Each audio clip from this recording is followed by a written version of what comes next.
আমরা হানজালার এখন দাঁড়িয়ে বলছি আমরা এই সংগ্রাম চালিয়ে যাব, এই আন্দোলন চালিয়ে যাব। হয়তো আমি হানজালা কালকে মরে যাব, আমার সন্তান দাঁড়িয়ে ইসলামের জন্য, দেশের জন্য লড়ে যাবে। বলো ঠিক কিনা?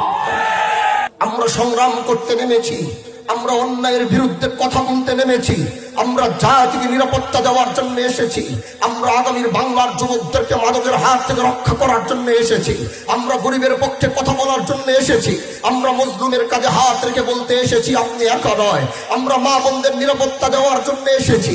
এজন্য আমাদের এই সংগ্রাম, শুধু অনেকেই বলে এই সংগ্রাম শুধু আপনি কেন করবেন, আমি বলবো আমি সংগ্রাম করি, এইটা আমার দিক থেকে শুরু হয়নি। এই সংগ্রামের রক্ত তো আমার ভিতরে আজ থেকে 250 বছর আগ থেকে প্রবাহিত হচ্ছে।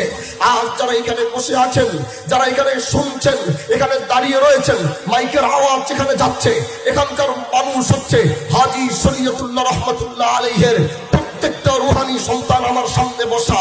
মানুষ আমাদেরকে বলতে পারে যে ভাই আপনারা হয়তো সংগ্রামী পরিবারের সন্তান। আমি এই কথা সব জায়গায় বলেছি, শিবচরের 19টা ইউনিয়নে ঘুরে ঘুরে বলেছি, শিবচরের প্রতিটা ওয়ার্ডে ঘুরে ঘুরে বলেছি, শিবচরের প্রতিটা রাস্তায় ঘুরে ঘুরে বলেছি আমি একা হাজী শরীয়তুল্লাহর সংগ্রামী পরিবারের সন্তান নয়। এদেশের শিবচরের প্রতিটা যুবক, প্রতিটা মুরব্বী, প্রত্যেকে হাজী শরীয়তুল্লাহর সংগ্রামী পরিবারের সন্তান।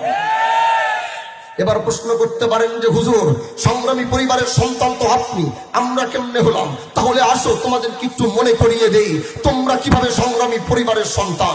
হাজী শরীয়তুল্লাহ আল্লাহ নবীর স্বপ্ন যুগে যখন এই বাংলায় পাড়া দিয়েছিলেন, তখন তিনি টেকনাফ আর তেতুলিয়াতে গিয়ে আল্লাহর দ্বীনের দাওয়াত দেয়নি, তখন তিনি বরিশালে গিয়ে দাওয়াত দেয়নি, তখন তিনি কক্সবাজারে গিয়ে দাওয়াত দেয়নি, তখন তিনি চট্টগ্রামে গিয়ে দাওয়াত দেয়নি, তখন তিনি টেকনাফে গিয়ে দাওয়াত দেয়নি। প্রথম দাওয়াতটি শুরু করেছিল যেই মাটিতে তার জন্ম, সেই মাটির নামই হচ্ছে শিবচর।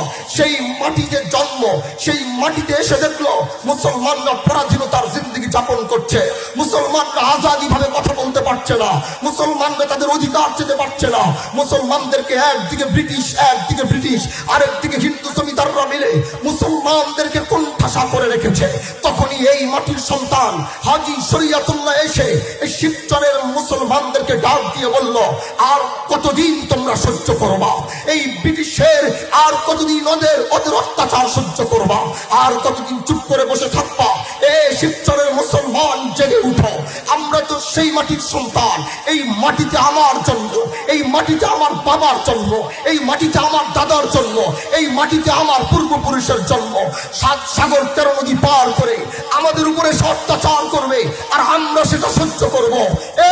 না, এটা হতে পারে না। জেগে উঠো মুসলমান।